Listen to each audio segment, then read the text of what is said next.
गिरिवरधारी जय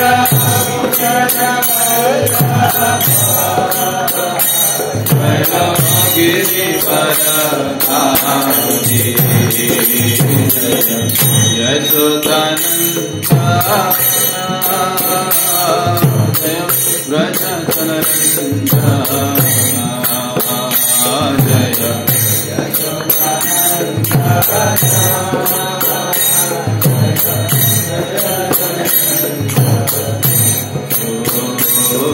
जय यशोदानंदा जय व्रजतनरंगा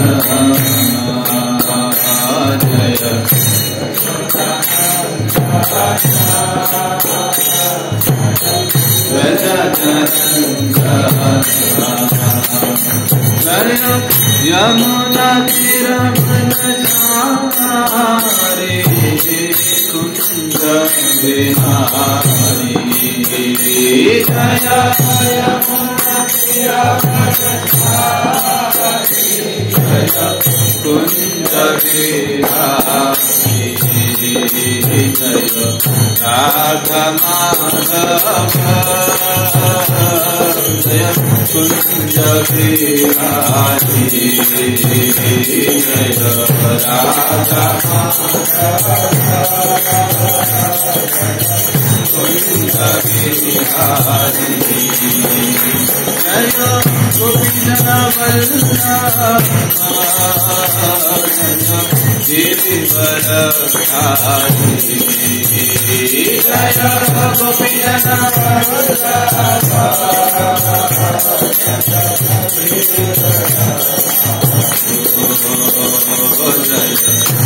यशोदानंदा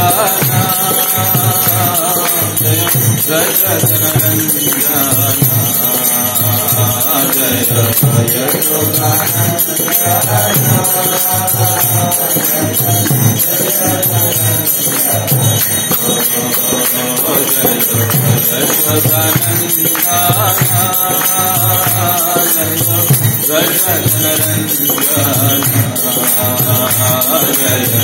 यशोदानंदा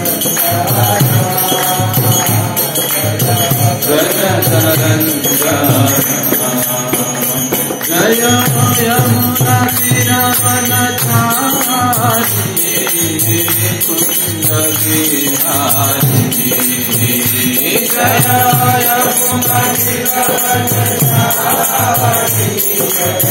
कुंज बिहारी जय राधा माधव जय कुंज बिहारी जय राधा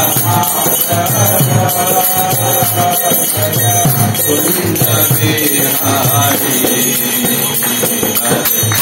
कृष्ण हरे कृष्ण कृष्ण हरे हरे राम हरे राम राम हरे हरे हरे राम हरे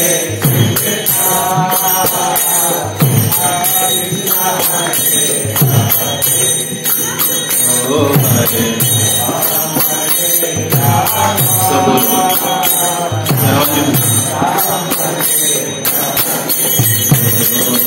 हरे कृष्ण हरे कृष्ण कृष्ण हरे हरे हरे राम हरे राम राम हरे हरे हरे हरे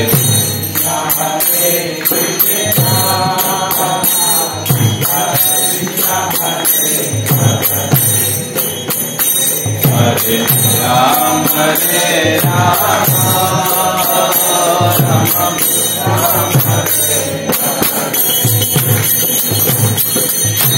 हरे कृष्ण हरे कृष्ण कृष्ण हरे हरे हरे राम राम हरे हरे हरे कृष्णा हरे कृष्णा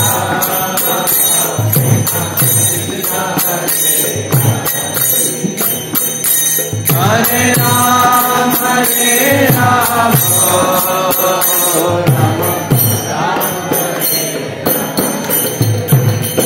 हरे कृष्णा कृष्णा कृष्णा हरे हरे हरे राम हरे राम राम हरे हरे हरे कृष्णा हरे कृष्णा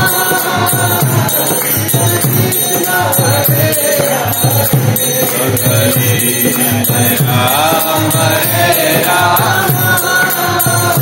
राम हरे कृष्णा हरे कृष्णा कृष्णा हरे हरे हरे राम हरे राम राम हरे हरे हरे कृष्णा हरे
बोलो कलियुग पावन से नाम संकीर्तन की जय।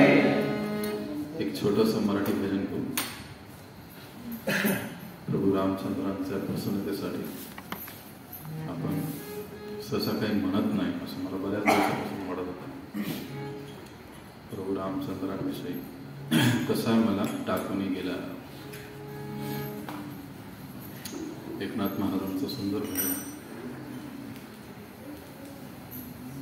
कसा मला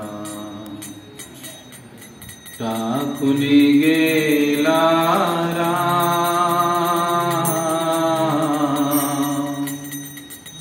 टाकून गेला राम, कसा मला। सर्वांनी म्हणा आता हे मराठी।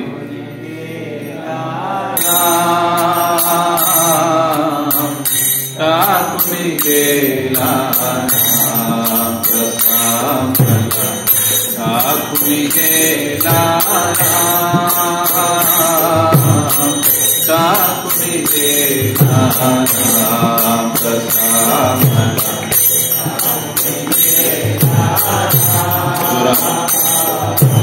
प्रेमाने।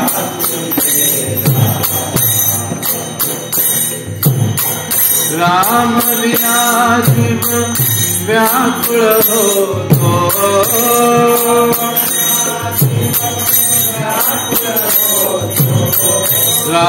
बिना जीव व्याकुल हो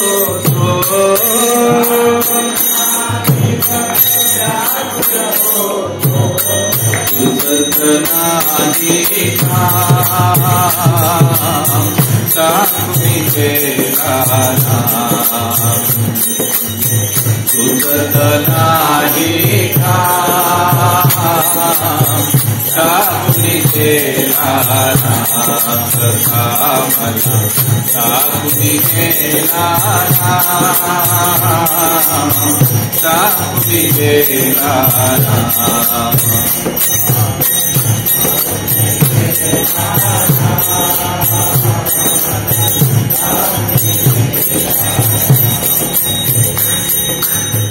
राम बिना मत सही न पड़े ना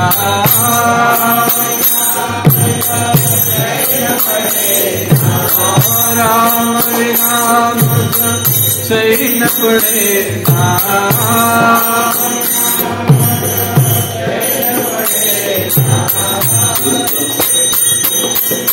नाई शिवा सिया राम साकुनी तेरा नाम प्रधामना साकुनी तेरा नाम साकुनी तेरा नाम प्रधामना साकुनी तेरा नाम साकुनी तेरा एक जनार्दनी पाहुने दौड़ा एक जनार्दनी पाहुने दौड़ा एक जनार्दनी पाहुने दौड़ा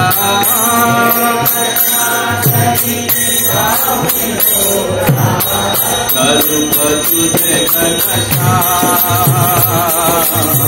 साकुनी तेरा स्वरूप तुझे घनश्याम साकुनी तेरा नाम कथामला साकुनी तेरा नाम साकुनी तेरा नाम कथामला साकुनी तेरा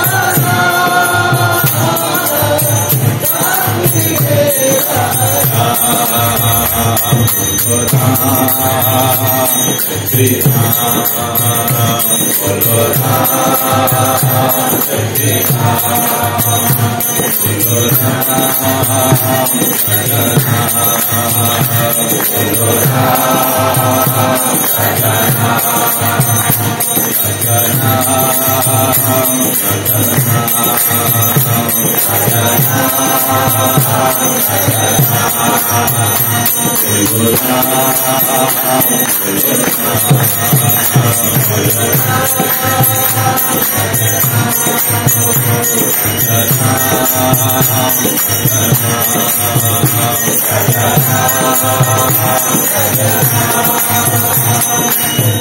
बोलो सियावर रामचंद्र की कलयुग पावन श्री हरिनाम संकीर्तन की जय।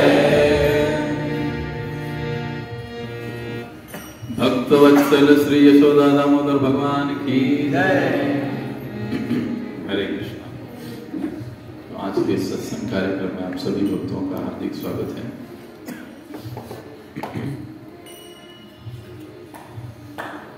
दामोदर महीने का या कार्तिक महीने का जिसे हम कहते हैं, ये सेकंड लास्ट आदला दिवस, दूसरा तो पहला दिन, कल कार्तिक का समापन होगा।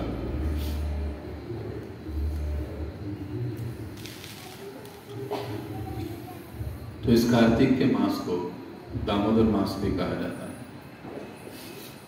वो इसलिए कि इस महीने में दिवाली के दिन भगवान को मैया यशोदा ने उखल से रस्सी से बांधा था, जिसके कारण भगवान का नाम दामोदर पड़ा और इस महीने का नाम भी दामोदर पड़ा। दाम और उदर, रस्सी और पेट, दो चीजें। तो पिछले कई दिनों से हम लोग विष्णु पंचक के उपलक्ष्य में दामोदर अष्टकम पर इवनिंग में चर्चा कर रहे थे, क्योंकि आज के फेस्ट के कारण मैं वो क्लास नहीं दे पा रहा था, वो इसीलिए उसको इसमें मर्ज कर दिया। तो बाकी के भक्त भी सुन पाएंगे जो रेगुलरली सुन रहे हैं। तो कल शाम को हम लोग चर्चा कर रहे थे, जैसे दामोदर अष्टकम की छठी 5वीं कड़ी तक हमने पूरी चर्चा कर ली, और आज हम यथासंभव प्रयास करेंगे छठी 7वीं कड़ी का समापन करने का। तो छठी कड़ी हम सभी दोहराएंगे, आप सभी ध्यान से सुनिए और पीछे दोहराइए। नमो देव दामोदर अनंत विष्णु, नमो देव दामोदर अनंत विष्णु, प्रसीद प्रभो दुःख जलाब्धिमग्नम्, प्रसीद प्रभो दुःख जलाब्धिमग्नम्, कृपा दृष्टि वृष्टाति दिनं बतानो, कृपा दृष्टि वृष्टाति दिनं बतानो, गृहाणेश मामेज्ञ मेध्यक्षदृश्य, गृहाणेश मामेज्ञ मेध्यक्षदृश्य, नमो देव दामोदर अनंत विष्णु, नमो देव दामोदर अनंत विष्णु, प्रसीद प्रभो दुःख जलाब्धिमग्नम्, प्रसीद प्रभो दुःख जलाब्धिमग्नम्, कृपा दृष्टि वृष्टाति दिनं बतानो, कृपा दृष्टि वृष्टाति दिनं बतानो, गृहाणेश मामेज्ञ मेध्यक्षदृश्य, गृहाणेश मामेज्ञ मेध्यक्षदृश्य। अर्थात अनुवाद क्या है उसका, पढ़ेंगे कोई? ऊपर दिखाई नहीं दे रहा है, बारीक है, छोटा है, उसको थोड़ा जूम कीजिए।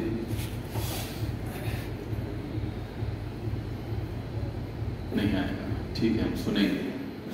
नमो देव, हे देव, हे दिव्य रूप वाले, हे भक्तवत्सल दामोदर।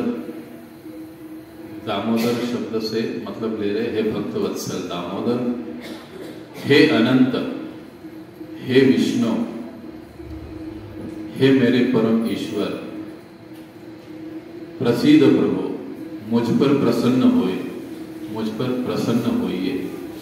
अब ये कौन कह रहा है? जिन्होंने ये अष्टकम लिखा है, दामोदर अष्टकम, सत्यव्रत मुनि,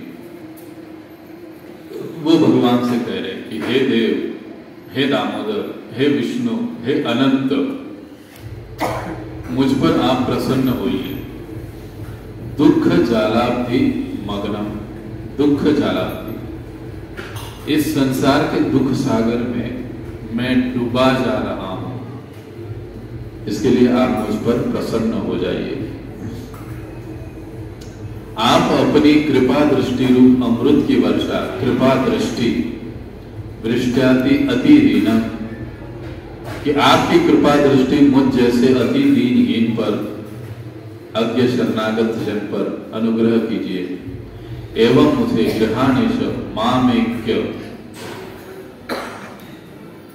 अधि अक्षि दृश्य, मेरे समक्ष प्रकट होइए, या मुझे साक्षात अपने रूप में दर्शन दीजिए। इस प्रकार से सत्यव्रत मुनि अभी प्रार्थना कर रहे हैं। ये जो दामोदर अष्टकम है, ये दामोदर अष्टकम बहुत ही सुंदर रचना है, और विशेष रूप से दामोदर अष्टकम के गान से श्रवण से श्रीमती राधा रानी बड़ी प्रसन्न होती है। राधा रानी के लिए भी ये पसंदीदा अष्टकम कहा जाता है। इसलिए पहला जो शब्द है इस कड़ी का, इसमें कहते हैं नमो देव, कि मैं नमन करता हूं, प्रणाम करता हूं। और हम सभी जानते हैं कि नमस्ते, नमामि, नमस्तुभ्यम, ऐसे कई शब्द हम लोग सुनते हैं। नमो अर्थात झुकना या प्रणाम करना। पहले श्लोक में भी नमामीश्वरम सच्चिदानंद रूपम, नमामि शब्द बोला था। अब छठे श्लोक में भी नमो शब्द बोल रहे, नमामि शब्द बोल रहे, क्योंकि नमन या प्रणाम ये शरणागति का लक्षण है। और एक भक्त के जीवन में, जैसे सत्यव्रत मुनि जैसे भक्तों के जीवन में ये बार बार दिखाई देता है। इसलिए कुछ शब्दों का रिपीटेशन हम इस अष्टकम में देखते हैं।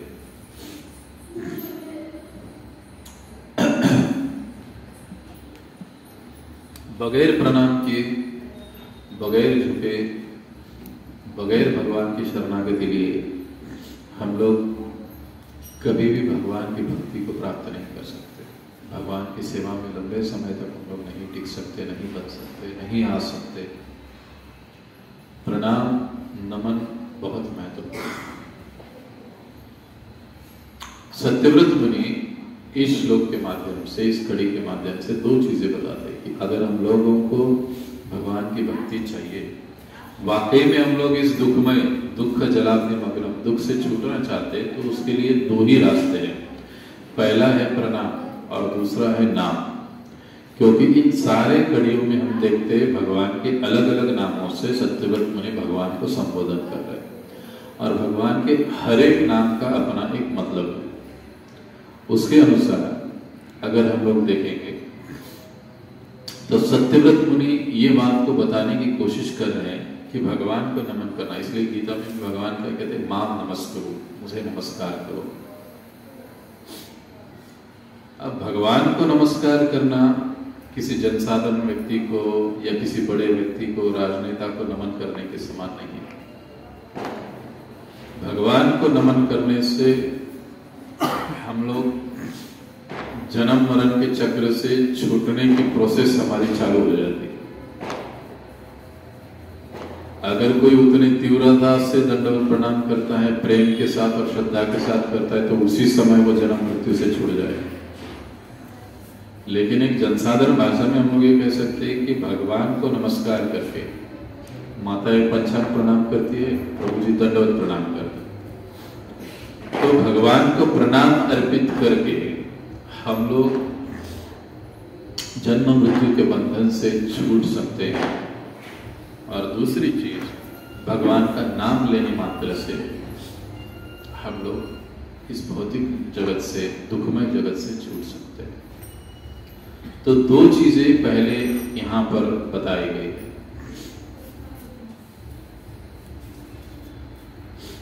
अभी देखिए,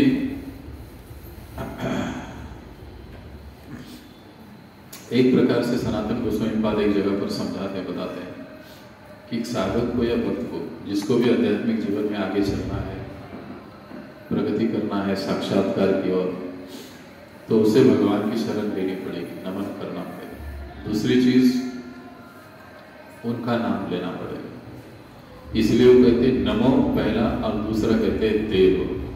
अभी देव शब्द का क्या मतलब है? अभी देव उसको कहा जाता है जो 33 कोटि के उद्गम है।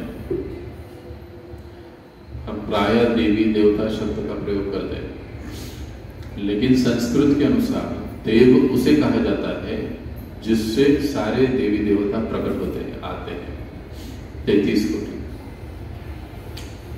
देव शब्द का दूसरा मतलब वो बताते हैं कि सभी को सभी कुछ देने वाले।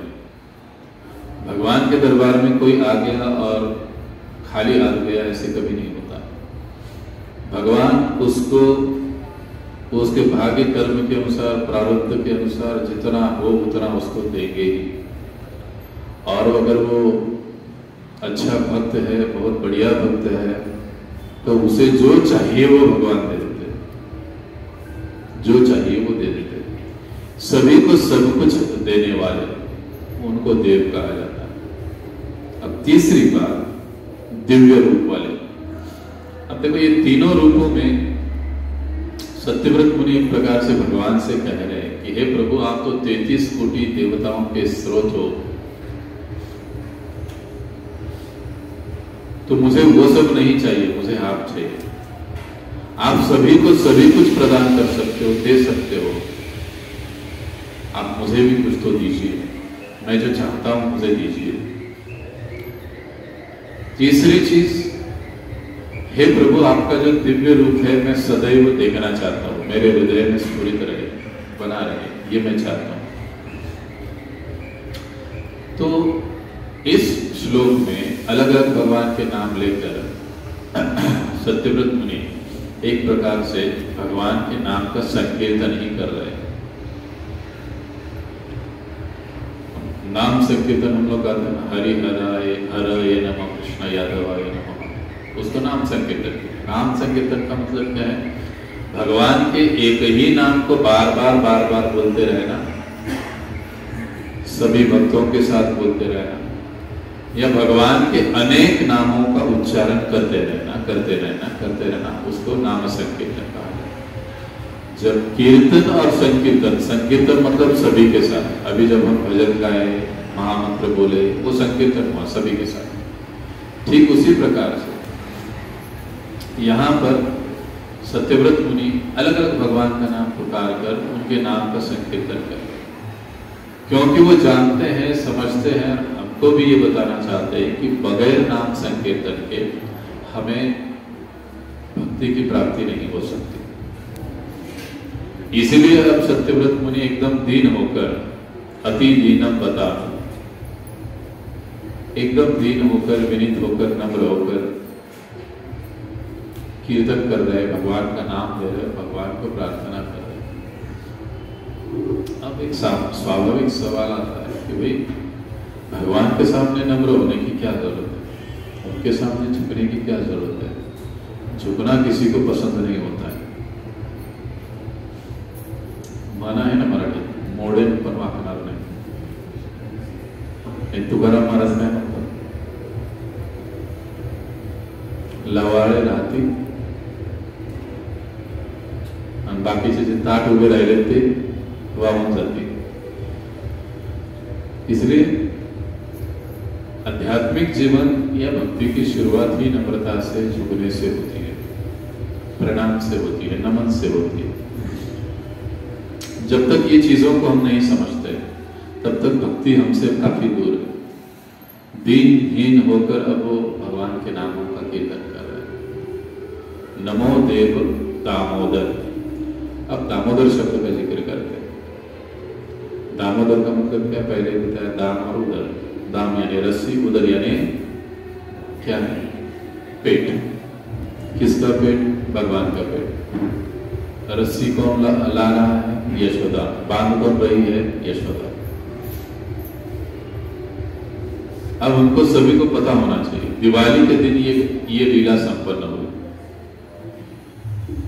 हर रोज गोपियों का कंप्लेंट, शिकायत माता यशोदा के पास आती है कि आपका कान्हा हमारे घर में माखन चोरी करता है, माखन चोरी करता है, माखन चोरी करता है।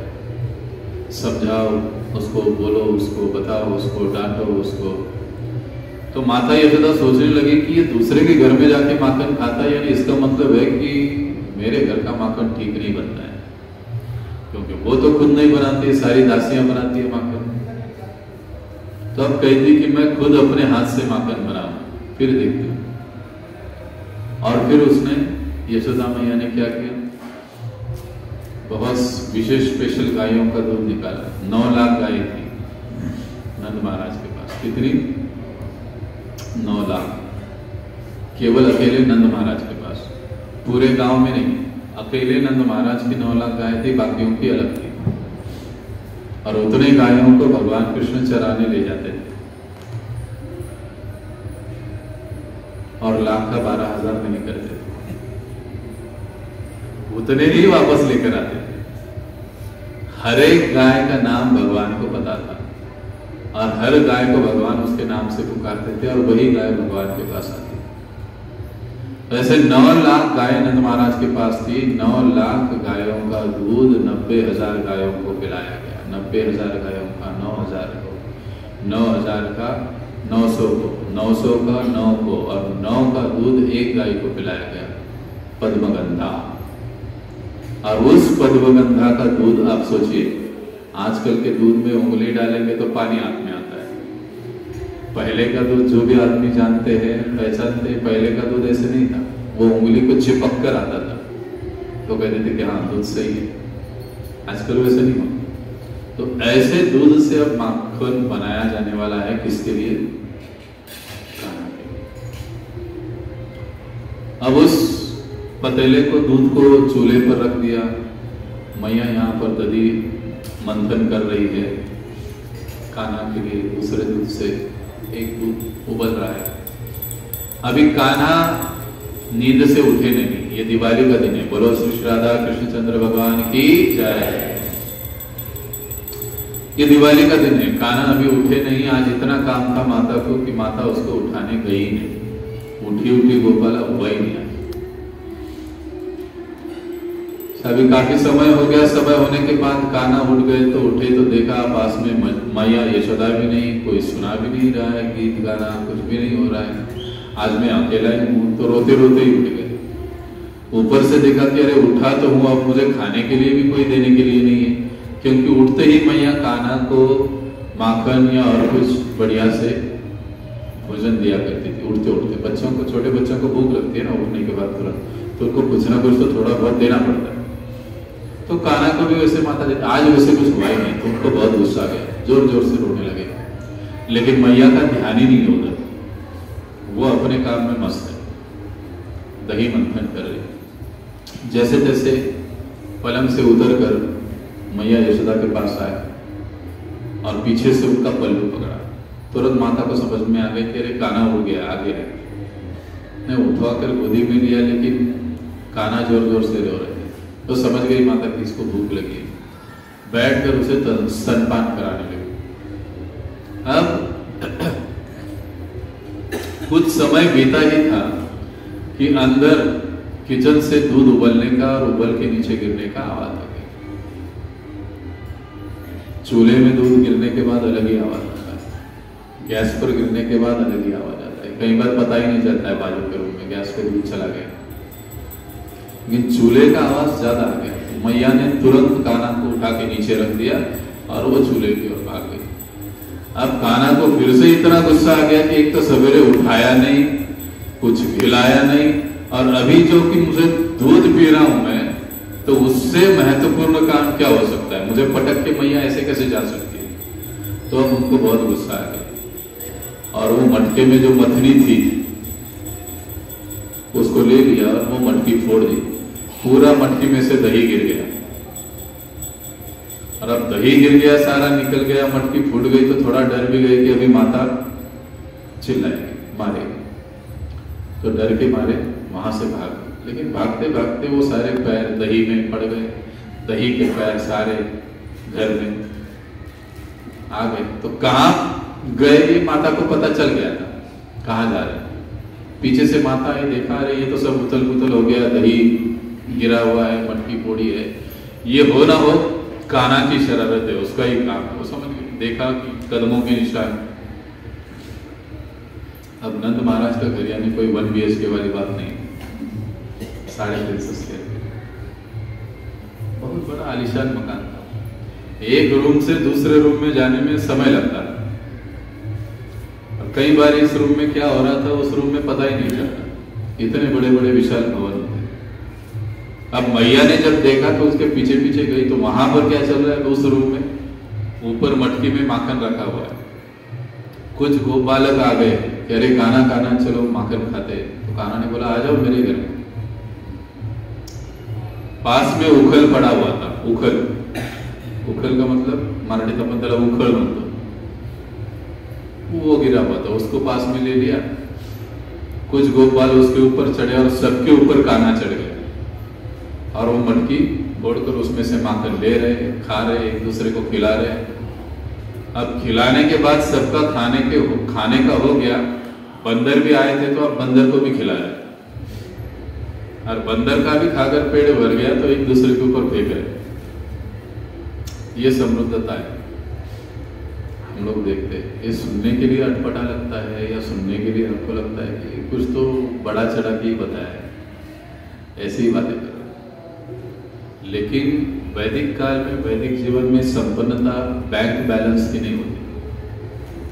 संपन्नता धन धान्य की, संपन्नता गायों की, संपन्नता दूध आदि पदार्थों की होती थी, उससे मापा जाता था। आजकल लड़का लड़की देखने के लिए जाते तो पहले क्या पूछते, पेमेंट कितना है, बैलेंस कितना है। पहले ये नहीं पूछा जाता था। घरी आई बाबा आहेत का दुसरीकडे राहतात, एकटाच असेल तर चांगलं है, ये सब आज पूछा जाता है। लेकिन पहले के समय में ये सब नहीं पूछते थे। पहले के समय में पूछते थे खेती कितनी है, गाय बैल कितने हैं, पशु पक्षी कितने हैं घर में, माता पिता कैसे हैं, भाई बहन कितने हैं, घर कितना बड़ा है, वो देखते थे। और वो अगर अच्छा है तो लड़का लड़की का ब्याह हो गया। आजकल ब्याह जमते जमते ही मराठीत म्हणतो आपण नाकी नऊ येतात, उम्र ढल जाती है लेकिन पसंद का आदमी नहीं मिलता है या लड़की नहीं मिलती, चलते रहते। पहले के वैदिक काल में जो जीवन पद्धति थी वो सिंपल होती थी, इसीलिए सारी चीजें सहज रूप से हो जाती थी। तो यहाँ पर हम लोग देखते थे कि नंद महाराज के घर में तो किसी चीज की कोई कमी नहीं थी। लेकिन अब ये माता यशोदा ने जब देखा कि अरे ये तो खा भी रहे, बंदरों को भी खिला रहे, और ऊपर से अभी फेंक भी रहे, खेल भी रहे, तो उसको और गुस्सा आ गया। क्योंकि पहले ही आते आते वो सोच कर आई थी कि आज कान्हा को मैं अच्छा मारूंगी, छड़ी हाथ में लेकर आई। जैसी मैया यशोदा के पायल की आवाज सुनी, आधे दो बालक तो खिड़की से कूद कर भाग गए, आधे बचे हुए इधर उधर भागकर छुप गए, कोई फिर से भाग गया। बंदर थे वो तो पहले ही छलांग लगा के निकल गए, अब बचे अकेले कान्हा। अब क्योंकि वो उखल बड़ा था, उखल से अकेले को उतरने में दिक्कत हो रही। जैसे तैसे लटक के पटक के नीचे छलांग लगा दी, गिर गए, फिर उठे, देखा मैया अंदर आई, वैसे ही कान्हा अंदर से बाहर भाग गए। अब कान्हा आगे भाग रहे और मैया छड़ी लेके पीछे भाग रहे। और ये जो लीला का रूप है, सत्यव्रत मुनि इसको अपने हृदय में बसाना चाहते हैं। मैया भाग रही है, कान्हा भाग रहे हैं, लेकिन पकड़े नहीं जा रही। मैया पसीने से लथपथ हो गई, सारे बालों के फूल पुष्प गिर गए, परेशान हो गई, क्योंकि मैया थोड़ी अच्छी थी वो, तो उसको भागने में काफी तकलीफ हो रही थी। और कान्हा भाग रहे थे जोर जोर से आगे। तो मैया बहुत परेशान हो रही थी और होते हुए सोच रही थी कि आज मैं इसको पकड़ के ही रहूंगी, इसको सजा देकर ही रहूंगी। लेकिन जब पकड़ में नहीं आ रहे तो सोच रही है कि अरे कान्हा कितना तंग करेगा तो अपनी मैया को। तो कान्हा सोचते, भगवान सोचते कि अरे इतना भी नहीं मेरी माता को सताना चाहिए। तो वो पकड़े जाते हैं। वो क्या होते, पकड़े जाते हैं।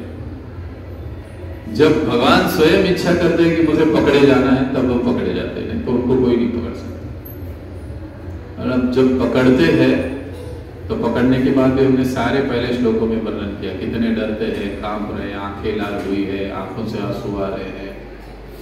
और अब रस्सी से बांध दिए, उखल ले लिया। उखल से क्यों? क्योंकि उखल ने मदद की थी ना उनको, इसलिए उखल से रस्सी को कान्हा को बांध दिया रस्सी से। अब रस्सी हर बार 2 उंगली छोटी पड़ रही। 9 लाख गाय, 9 लाख गाय। मराठीमध्ये दावो शब्द आहे, दावो किती जणांना माहिती? दावो वा 9 लाख गायांचे दावे किती असतील बघा। एक एक दावं माता यशोदा घेऊन येत होती, त्याला बांधत होती, पण तरीही 2 बोट कमी पडत होती, फिर भी 2 उंगली कम पड़ रही। एक लेकर आई रस्सी, बांधने की कोशिश की, 2 उंगली कम पड़ी। अब फिर से दौड़ते हुए जाती है घर में से, दूसरी रस्सी लाती है, उसको जोड़ती है, फिर से बांधने की कोशिश करती है, 2 उंगली कम पड़ गई। उसके घर की सारी रस्सियां खत्म हो गई, फिर भी 2 उंगली छोटी पड़ रही है। अब परेशान हो गई, पूरे पसीने से गीली हो गई, लथपथ हो गई मैया यशोदा। अब ये सारा जो चल रहा है ना, ये मजा गोपियां देख रही है दूर से खड़े रह के कि इनका क्या चल रहा है, और हंस भी रही है कि कितनी पागल है यशोदा, इसको बांधने का कोशिश कर रही है। अब यशोदा किसी गोपी को बुलाती, अरे तेरे घर की रस्सी लेकर आ, कम पड़ रही है, आज इसको छोड़ूंगी नहीं, बांध के ही दो। अब दूसरे के घर की भी रस्सियां लेकर आए, फिर भी 2 उंगली कम पड़ गई। अब मैया यशोदा बड़ी परेशान हो जाती है, थक जाती है। तब फिर से गाना सोचते हैं कि यार नहीं, अभी इतना नहीं सताना चाहिए, बंद जाना चाहिए, और फिर भगवान बंद जाते हैं। 2 उंगली रस्सी छोटी पड़ती है। वैसे इसका मतलब गहन है, हम अपने प्रयास से भगवान को नहीं बांध सकते।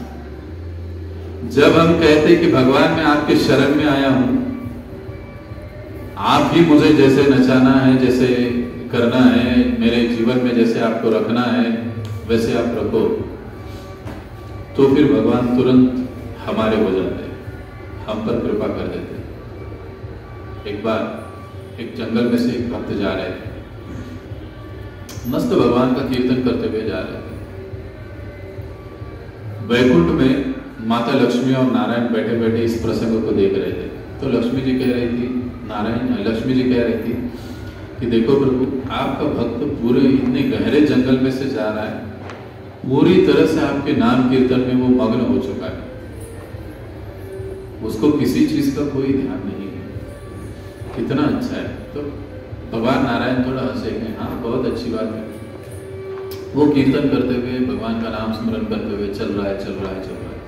इतने में उसने सुनाई दिया कि एक शेर जोर से दहाड़ते हुए आ रहा है। शेर की दहाड़ सुनाई दी, वैसे उसका ध्यान टूट गया, देखा सामने से शेर आ गया, थोड़ा डर गया। अब क्या किया, तुरंत आसपास के पत्थर उठाए। अब ऊपर क्या, जैसे ही शेर की दहाड़ हुई तो वैकुंठ में नारायण जो बैठे थे, लेटे हुए थे शेष शैया पर, तुरंत उठकर चल दिए वैकुंठ के दरवाजे तक, रूप के दरवाजे तक, लेकिन फिर से वापस आकर बैठे। अब लक्ष्मी ने कहा कि प्रभु ये क्या बात हुई, आप कहीं जाने के लिए निकले थे और फिर से वापस आकर बैठ गए। कहीं नीचे देखो, जिस वक्त की तुम बात कर रही थी ना वो। तो कहे हाँ, वो प्रयास कर रहा है शेर से बचने का, उसको कितने जोर बड़े बड़े पत्थर फेंक के मार रहा है। तो कहे हाँ, जब तक वो मेरे नाम के कीर्तन में मग्न था तब तक उसका रक्षण करने की जिम्मेदारी मेरी थी, लेकिन जैसे उसको ऐसे लगता है कि मैं अपना रक्षण कर सकता हूं, तो फिर भगवान कहते हैं मेरी क्या जरूरत है वहां पे जाने की, और इसके लिए मैं वापस आके बैठ गया। अगर वो उसी चेतना में, उसी ध्यान में वो चलता रहता और शेर उसके पास आता तो मैं जान बचाने के लिए जाता, लेकिन अब वो सोच रहे कि मैं अपनी रक्षा कर लूंगा तो मेरी जरूरत है। अर्थात हम केवल अपने प्रयास से भगवान को नहीं प्राप्त कर पाएंगे। कई बार लोग कहते ना, मैं और भगवान, मी आणि देव मध्ये कुठला एजंट नाही पाहिजे, गुरु वगैरह ही भानगड नहीं पाहिजे, ये गुरु वगैरह कुछ नहीं चाहिए, ये सब बकवास की बात नहीं। जब तक हम गुरु की शरणागत नहीं लेते और गुरु के माध्यम से भगवान की शरण में नहीं जाते, तब तक हम लोग भक्ति या भगवान की कृपा प्राप्त नहीं कर पाएंगे। इसलिए ये जो दामोदर लीला घटी, इस लीला से भगवान खुद हमको ये समझा दे कि मैं भी बंधा जा सकता हूं, सिर्फ भक्ति से, बाकी किसी चीज से नहीं। ध्यान योग से नहीं, ज्ञान योग से नहीं, कर्म योग से नहीं, अष्टांग योग से नहीं। गीता में भगवान इसीलिए कहे भक्त्या माम अभिजानाति यावान्यचाश्वतता। मुझे अगर जानना है अर्जुन, तो केवल भक्ति के मार्ग से ही जाना जा सकता हूं मैं, दूसरे मार्ग से नहीं। क्लियरली भगवान ने बताया। लेकिन फिर भी हम लोग हास्य योग करते रहते, सहज योग करते रहते, आमका योग करते रहते, टिक्का योग करते रहते, हाथ नीचे ऊपर करते रहते, उससे भगवान नहीं मिलेंगे। भगवान के प्राप्ति का तरीका ही है भक्ति या प्रेम उनके प्रति, तभी वो प्राप्त हो सकते। देखिए यशोदा के पास देखिए, यशोदा ने कोई बहुत बड़ी तपस्या या कोई तपस्वी थी, वो कोई बहुत बड़ी योगी थी, क्या था यशोदा के पास? तो बहुत बड़ी पढ़ी लिखी पंडित थी, चारों वेद उसको पता था, ऐसा कुछ था क्या यशोदा का? कुछ भी नहीं था। लेकिन फिर भी वो भगवान को बांध पाई, भगवान उसकी गोद में खेल रहे हैं। कारण क्या है?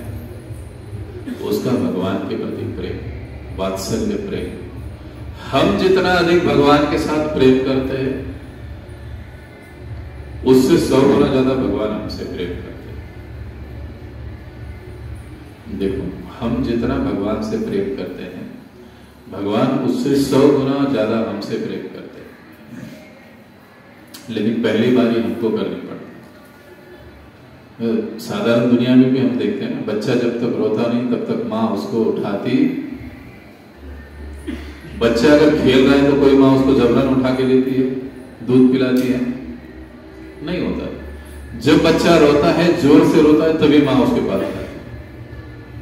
वैसे ही जब भगवान को हम पुकारते हैं, उनके प्रति हम अपना प्रेम व्यक्त करते हैं, तो भगवान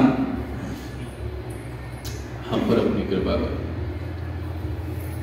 तो इस लीला के माध्यम से भगवान या सत्यव्रत मुनि इस बात को समझाते हैं कि भगवान जो है वो कैसे है, भक्त वत्सल है। वो भक्तों के वश में आने वाले हैं, प्रेम रज्जु से बंधने वाले। अच्छा, प्राय हम लोग देखते हैं कि भगवान को डोरी से बांधा गया। हमको दिखने को आंखों से क्या दिखती है? रस्सी दिखती है। लेकिन क्या भगवान रस्सी से बंधे? ऐसी कौन सी रस्सी है जो भगवान को बांध सके? ये सोचने जैसी बात है। दोरी ने उखडाला बांधला, पण जगात अशी कोणती दोरी की ज्या दोरीने देवाला बांधता येईल? दोरीच नाही। तो वो दोरी, वो रस्सी क्या है? वो है ये भक्ति, वो है ये प्रेम। उसके कारण वो बंधे गए। लाखों सैनिक बंधक बनाने के लिए भेजे दुर्योधन ने राज्यसभा में, भगवान बंदी बने? नहीं बने। एक अकेली माता यशोदा से वो बंध गए। फर्क क्या है? दुर्योधन द्वेषी था, माता यशोदा प्रेमी थी। प्रेम से बांध सकते हैं। वैष्णव से प्रेम, भक्तों से प्रेम, भक्तिमय सेवा से प्रेम, इसके द्वारा हम लोग भगवान से बन सकते हैं। नमो देव दामोदर अनंत। कहते कि अनंत, अनंत का मतलब जिसका कोई अंत नहीं। हे प्रभु, आपका कोई अंत नहीं है। अनंत हो फिर भी आप मेरे हृदय में प्रकट हो जाइए। मनस्या अविस्तो, मेरे मन में विराजमान हो, मेरे हृदय में विराजमान होइए। सत्यव्रत मुनि कहते हैं नमो देव दामोदर अनंत विष्णु। विष्णु का मतलब क्या है? सर्वव्यापी। हे सर्वव्यापी भगवान, आप सब जगह हो। कई बार हमारी समझ होती है कि भगवान सब जगह है, तो भगवान एक जगह नहीं हो सकते, यानी भगवान का रूप नहीं हो सकता, क्योंकि वो सब जगह है। उनका रूप अब टूट गया, टुकड़े टुकड़े टुकड़े टुकड़े टुकड़े टुकड़े हो गए। भगवान सर्वव्यापी है, तो फिर वो साकार कैसे हो सकता है? उसका रूप कैसे हो सकता है? वो तो सर्वव्यापी है, अव्यक्त है, तो कैसे हो सकता है? लेकिन यहां पर सत्यव्रत मुनि कह रहे हैं नमो देव दामोदर अनंत विष्णु। हे विष्णु, हे अनंत। विष्णु का मतलब सर्वव्यापी। आप सर्वव्यापी हो, फिर भी यहां पर मेरे समक्ष प्रकट होइए। बोलो श्री श्री राधा कृष्णचंद्र भगवान की जय। आप मेरे सामने प्रकट होइए। कई बार हम सुनते हैं, अरे भगवान क्या मंदिर में ही होते हैं क्या? मंदिर में क्या जाना है? भगवान तो हर जगह है, कहीं पर भी देखो भगवान। भाई अगर हर जगह भगवान है तो मंदिर में क्यों नहीं? ये क्या बात है? भगवान हर जगह है, मंदिर में जाने की क्या जरूरत है? तो अगर हर जगह भगवान है तो मंदिर में भगवान क्यों नहीं है? मंदिर में भगवान है, इसलिए मंदिर में जाना चाहिए।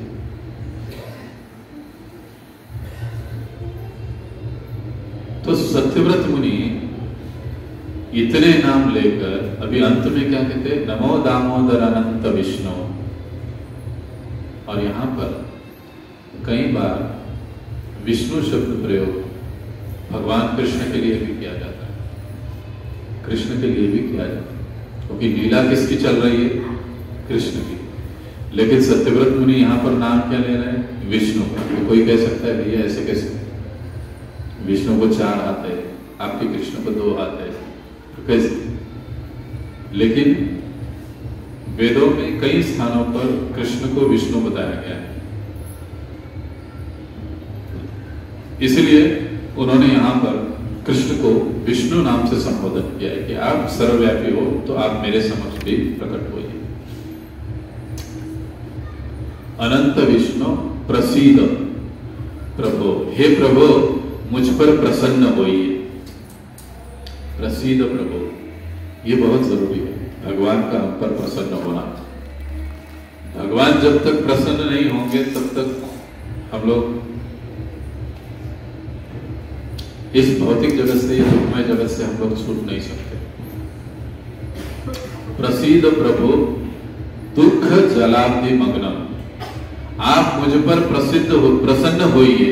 और मैं कैसे हूं, दुख जलाब्धि, इस भौतिक जगत के दुख से पूरी तरह से मैं मग्न हूं, यानी युक्त हूं। दुख, संकट, तकलीफें मेरे जीवन में भरी पड़ी है।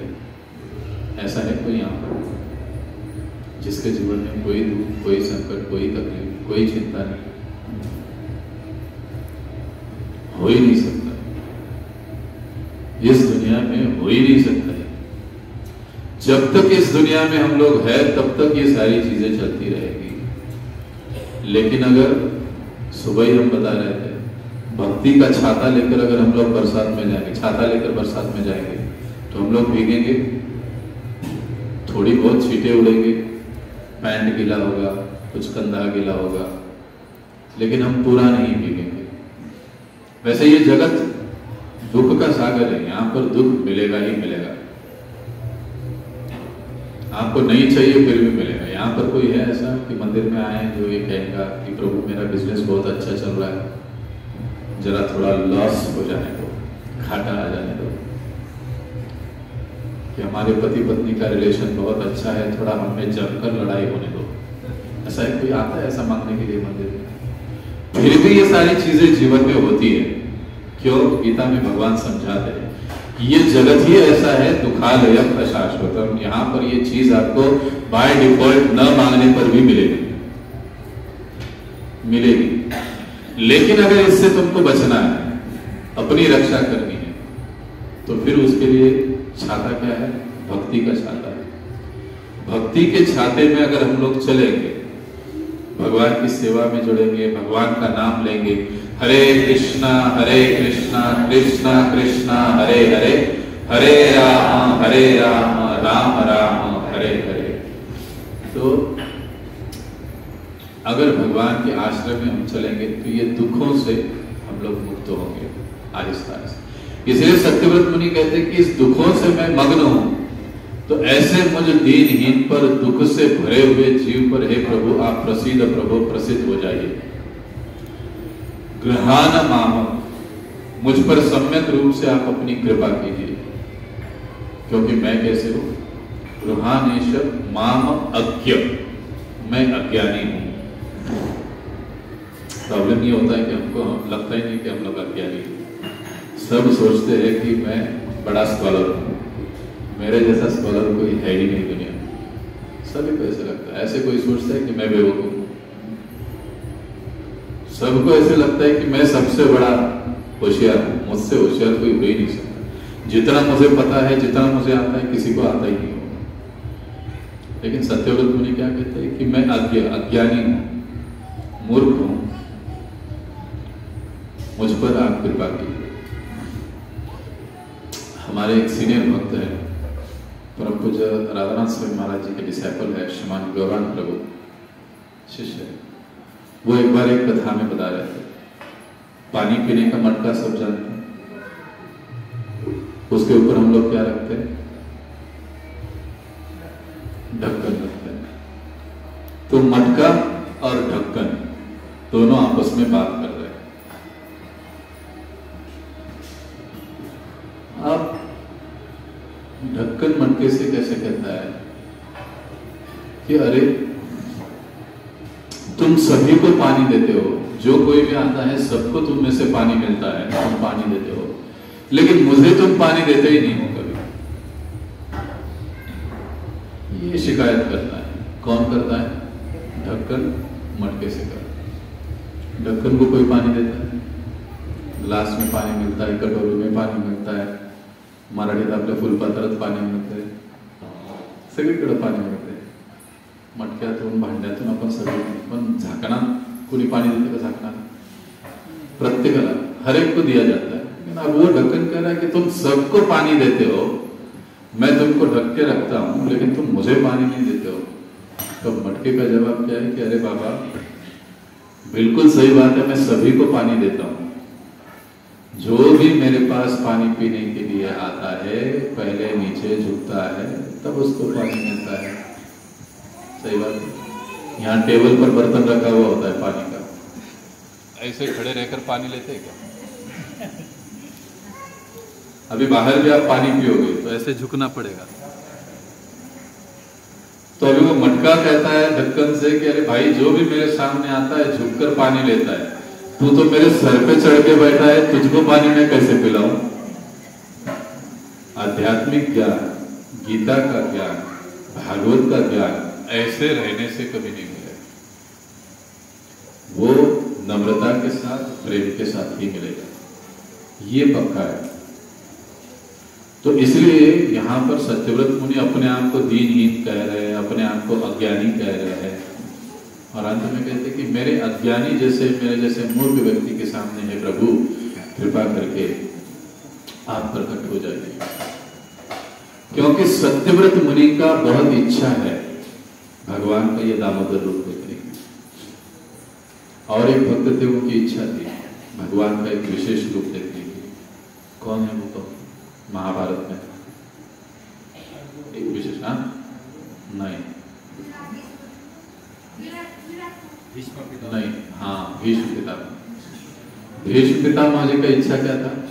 उनको भगवान का ये बांसुरी वाला रूप नहीं चाहिए। वो क्या कहते थे कि हे प्रभु, आप जब वो रथ का पहिया लेकर मेरी ओर दौड़ पड़े मारने के लिए, तब आपके बाल इधर उधर उड़ रहे थे, आपके पूरे शरीर पर मट्टी उड़ गई थी, आपकी पूरी आंखें, शरीर लाल हो चुके थे मिट्टी से। उस रूप को मैं देखना चाहता हूं। और मृत्यु के अंतिम समय में भगवान उनको उस रूप को दिखाते हैं, और तब बड़े प्रेम के साथ उत्तरायण में कलयुग के दिन भीष्म पितामह अपने शरीर को करते हैं। 5वां अंतिम दिन उत्तरायण के दिन। तो हर भक्त की भगवान के एक रूप के प्रति विशेष आकर्षण रहता है। कोई राम जी को प्यारा लगता, कोई किसी को राम जी प्यारे लगते, किसी को कृष्ण प्यारे लगते, किसी को विठल प्यारे लगते, किसी को और कोई प्यारा लगता है। हर एक का अपना एक लगाव होता है भगवान के साथ और भगवान के रूप के साथ, और उसके अनुसार वो चलता है। तो इस प्रकार से यहाँ पर हम देखते हैं कि सत्यव्रत मुनि को भगवान का ये दामोदर रूप बड़ा प्रिय है, और वो उसी रूप को बार बार देखना चाहता है। इसलिए वो कहते हैं कि प्रभु उसी रूप में आप मेरे समक्ष प्रकट होइए। तो यहाँ पर हम रुकेंगे, 7वें श्लोक को पूरा कर दिया है। अब देखते हैं कल हमारी अलग कक्षा में।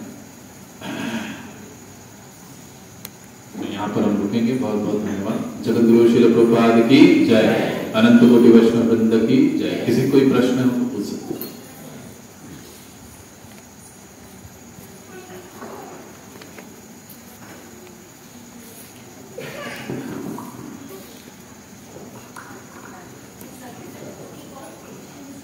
हाँ, समझा नहीं। सत्यव्रत मुनि जिन्होंने ये जो दामोदर अष्टकम हम गाते हैं ना, वो दामोदर अष्टकम जिन्होंने लिखा, उन्होंने लिखा वे सत्यव्रत मुनि।